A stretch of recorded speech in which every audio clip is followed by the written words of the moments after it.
मित्रों, भगवान शिव के परिवार से लगभग हम सभी परिचित हैं, परंतु बहुत कम लोग जानते हैं कि भगवान शिव की एक बेटी भी है जो शिवलिंग में भी उपस्थित है और जिनकी पूजा करने से धन से जुड़े लाभ पाए जा सकते हैं।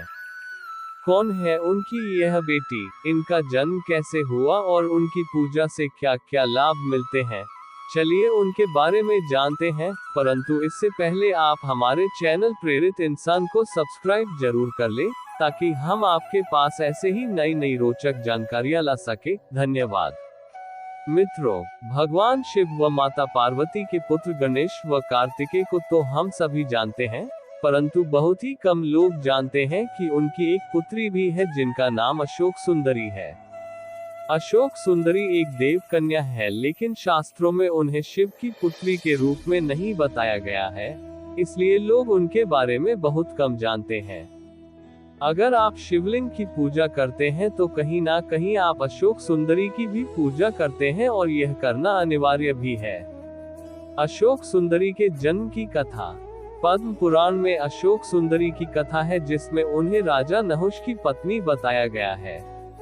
अशोक सुंदरी के 6 पुत्र और 100 पुत्रियां भी हैं। अशोक सुंदरी के जन्म को लेकर एक कथा मिलती है कि एक बार भगवान शिव ने माता पार्वती के आग्रह पर उन्हें विश्व में सबसे सुंदर उद्यान दिखाने के लिए नंदनवन ले गए। वहां माता पार्वती ने कल्पवृक्ष को देखा और उन्हें उससे वृक्ष से लगाव हो गया। कल्पवृक्ष हर एक मनोकामना पूर्ण करने वाला वृक्ष है, इसलिए माता पार्वती ने अपने अकेलेपन को दूर करने के लिए उस वृक्ष से यह वर मांगा कि उन्हें एक कन्या प्राप्त हो।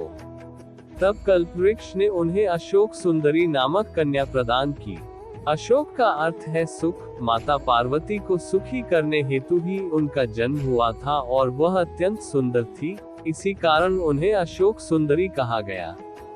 माता पार्वती ने अशोक सुंदरी को वरदान दिया कि उनका विवाह देवराज इंद्र जितने शक्तिशाली युवक से होगा। अशोक सुंदरी का विवाह। कथा के अनुसार एक बार अशोक सुंदरी अपनी दासियों के साथ नंदनवन में विचरण कर रही थी। तभी वहां हुंड नामक राक्षस आया, जो अशोक सुंदरी को देखकर उस पर मोहित हो गया। उसने तुरंत विवाह का प्रस्ताव पेश कर दिया, लेकिन अशोक सुंदरी ने उसे मना करते हुए माता पार्वती के आशीर्वाद के बारे में बताया कि उसका विवाह नहुष से पहले से ही तय है, जो भविष्य में होगा। राक्षस हुंड ने जब ये जाना तो उसने कहा कि वह नहुष को मार डालेगा। तब अशोक सुंदरी ने उस राक्षस को श्राप दिया कि उसकी मृत्यु नहुष के हाथों ही होगी। उस राक्षस ने नहुष का अपहरण कर लिया, लेकिन नहुष को हुंड की एक दासी ने ही बचा लिया। महर्षि वशिष्ठ के आश्रम में नहुष बड़ा हुआ और आगे जाकर उसने हुंड का वध किया। भविष्य में नहुष तथा अशोक सुंदरी का विवाह हुआ तथा वह ययाति जैसे वीर पुत्र तथा 100 रूपवती कन्याओं की माता भी बनी। इंद्र के अभाव में नहुष को ही अस्थायी रूप से इंद्र बनाया गया।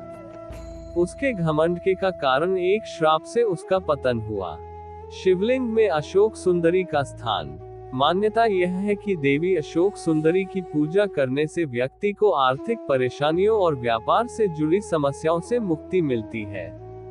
अशोक सुंदरी को शिवलिंग में भी स्थान दिया गया है। शिवलिंग पर जब आप जल या दूध अर्पित करते हैं तो वह एक धारा के रूप में शिवलिंग के जिस रास्ते से होकर नीचे गिरता है, उसी स्थान को देवी अशोक सुंदरी का स्थान कहा जाता है, जो कई शिवलिंग में या तो खाली रहता है या वहां पर एक सर्प की आकृति बना दी जाती है। वही स्थान अशोक सुंदरी का स्थान कहलाता है। इसलिए कहा जाता है कि जब भी शिवलिंग की पूजा की जाती है तो देवी अशोक सुंदरी की पूजा करनी भी अनिवार्य है, और अगर आप उनकी भी पूजा करते हैं तो आपको आपके जीवन में धन की कभी कमी नहीं होगी, और साथ ही साथ आपके व्यापार, नौकरी इत्यादि आपकी तरक्की के रास्ते में जो भी बाधाएं आ रही हैं, उनसे भी शीघ्र अतिशीघ्र मुक्ति मिलती है। तो मित्रों, आगे जब भी आप शिवलिंग की पूजा करने जाएं तो माता अशोक सुंदरी जी की पूजा करना ना भूलें, यह आपके लिए बहुत अच्छा रहेगा। तो मित्रों, कैसी लगी आपको ये जानकारी, और अगर आप और भी आगे ऐसी ही जानकारियां पाना चाहते हैं तो हमारे चैनल प्रेरित इंसान को सब्सक्राइब जरूर कर लें और बेल नोटिफिकेशन को ऑन कर लें, ताकि सबसे पहले आप तक ही ऐसी नई नई जानकारियां पहुंच सके। तो मित्रों, मिलते हैं ऐसे ही किसी और रोचक जानकारी के साथ अगले वीडियो में। तब तक के लिए धन्यवाद।